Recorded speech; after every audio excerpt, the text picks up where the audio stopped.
Okay, what we got here is a '02 Chevy Blazer. And when you put this thing in full drive, we're starting to hear a noise coming from the front end. Now that noise doesn't matter when you turn the wheels left or right or nothing. It kind of sounds like the drive shaft. And up here in the front you do have a universal joint. But here in the back you have this weird joint.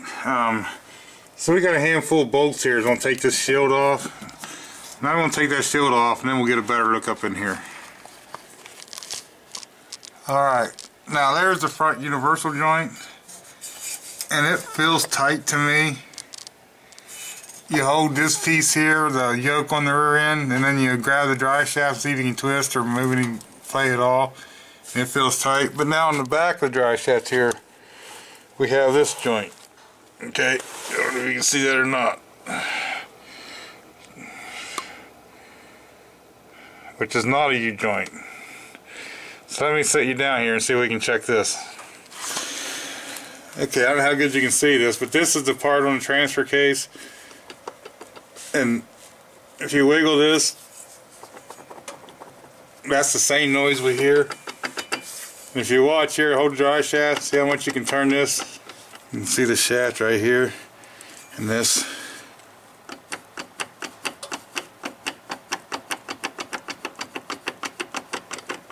So I'm going to say the issue with the noise is in this joint right here. Okay, you can see right there the front drive shaft is bolted on. You got 2 bolts there and 2 bolts on the other side. How to take those bolts out. Now the problem lies in these Blazers is, I don't know how well you'll be able to see this, but it looks like you got a lot of room. But where they put this cross member right here, and the way this transfer case is, there's really not much room to get the drive shaft back, so it's hard to get it back far enough to come down out of the front. So might have to jack this transmission up a little bit. But let's get these 4 bolts out of here first. Now we got that out, you can get that screwdriver in here and just pop these U-joints right loose. Just be careful not to lose your caps. See, it's coming loose right now. And what I'll do is, since how it's going to be such a struggle, I'll just take these caps off for now, and I can put them back on. That way I know I can't lose them. You can also wrap tape around them. Okay, now with that drive shaft dropped down onto the exhaust, I think you're starting to see maybe where the issue lies. It's got that cross member there and that, so it kind of like just cradles it. So we're going to have to find a new way for it to get out. Now what we're going to do here is this should just push off of here. Okay, now from down below, if you catch this lip right here and try to lay this, you want to make sure you're pushing straight back and not up like this on it. If you just take a piece of wood or something and tap once or twice, that'll come right off. Now the problem is we got it all loose. It just comes off like that. See, here's the issue now. How do you get the drive shaft out? Okay, as you can see here, it hits on the transfer case and stuff. There's just no way of getting this thing out of here unless you either remove the cross member, raise the transmission up a little bit, or remove that exhaust pipe and let it down.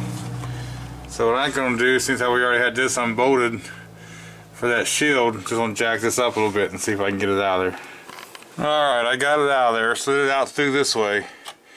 And it is really a hard thing to do. You really got to watch that oxygen sensor. And it wants to get hooked up on this shifter linkage. And you can see where I was scratching a few places there trying to get it out of there. Okay, now that I got it off there, if you take this and move it around, you can hear it, you can feel it catching and stuff. So what we're going to do is cut this banding right here first. Okay, so what I've done here is I cut this boot off. That way you can get a good look in here and see what's going on. And there's a little clip right there. There's a ring in that axle, and that's what holds it in. So okay, we got this broke down pretty good. There's the centerpiece that goes onto the shaft. You can see that pin in there. The hole is deeper, so when you expand this out, it releases off the axle shaft. The new one has one in it too, and this just clips over like this, and then that pin fits in here. So whenever you put this over it, see how it's tapered, it'll slide over top of it, and then when you get it in the right set of teeth, you can put that over and that clips in the... Okay, we got this new sealed unit. It's got the clip in it. It already comes pre-packed with grease, but they also give you this bottle. So we're gonna take this bottle and take the lid off, put the grease in there, and shove this on the axle. Now the other thing is they give you this little clamp, so I'm gonna put it up on here first, and then I'll slide this up on there.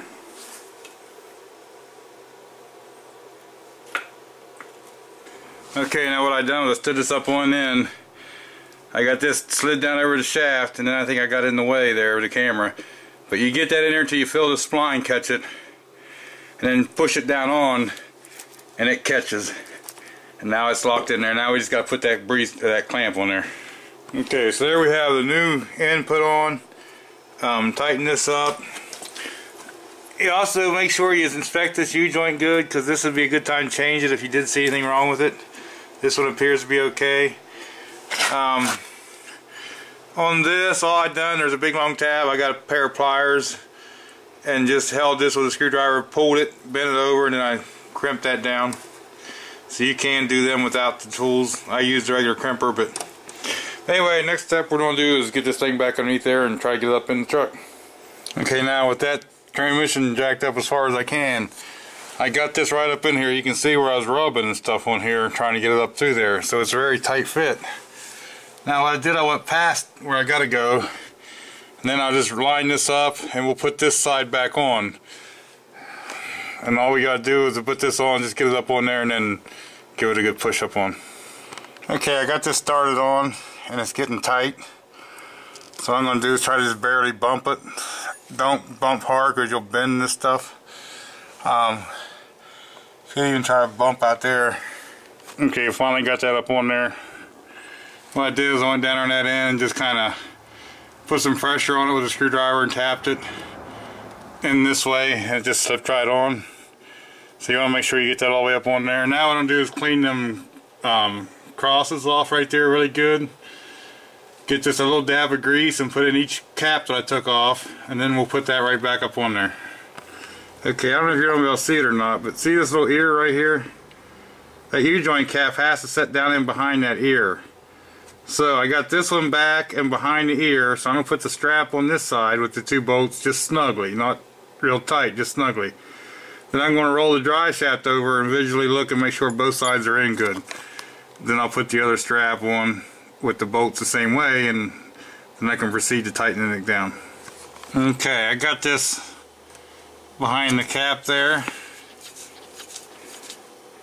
behind the cap on this one. Now it took a little bit of squeezing and persuasion to do that, where I put the extra grease in there. It was squishing it, but just make sure you have all the needle bearings up and don't smash one over. If it don't go, you got to look in the caps and make sure that all the needle bearings are there. So now all I got to do is tighten these back up. Now when you're doing that, keep in mind these are small bolts. If you wanted to look the torque specs up, you could. I just tighten them up rather snugly. Don't try to break them off. And also make sure that this goes together right here on both sides. So make sure that your cap's all the way down in the hole. You want to make sure that these are good and tight, because that's spinning around, it could fly out and do a lot of damage. So just take your time and make sure that you get this U-joint all the way into the bottom of the yoke and get these bolts tight on both sides. Alright, if you'll notice here, the new drive shaft's in, and if you notice, it's a lot tighter. Before, I could hold against the back of it here, and the tube of the drive shaft I could have play and I could turn. That's all tight right now. So I think we'll be good. We'll look in that other joint here in a second, and I'll show you why it was going bad. It was getting water in there. So let me put this cover on that goes up under here. It's just a few bolts, and then now we got that belly pan all back up on there. So the only thing we got to do now is clean up our tools, take this thing for a test drive, and verify the fix. Now I did spray this out with some stuff and kind of washed it out, but it is brownish. It got a water into it. And if you look on this where the balls ride, you can see the marks on there where the water has been into it. So water getting into this is what made this fail. So now we got this all done. The hardest part is getting the drive shaft in and out. And the second hardest part would be getting the shaft out of here, but you can destroy this if you want to. You're not going to use it again. The new one slides on pretty easy, so there you have it, changing a propeller shaft CV joint on a Blazer.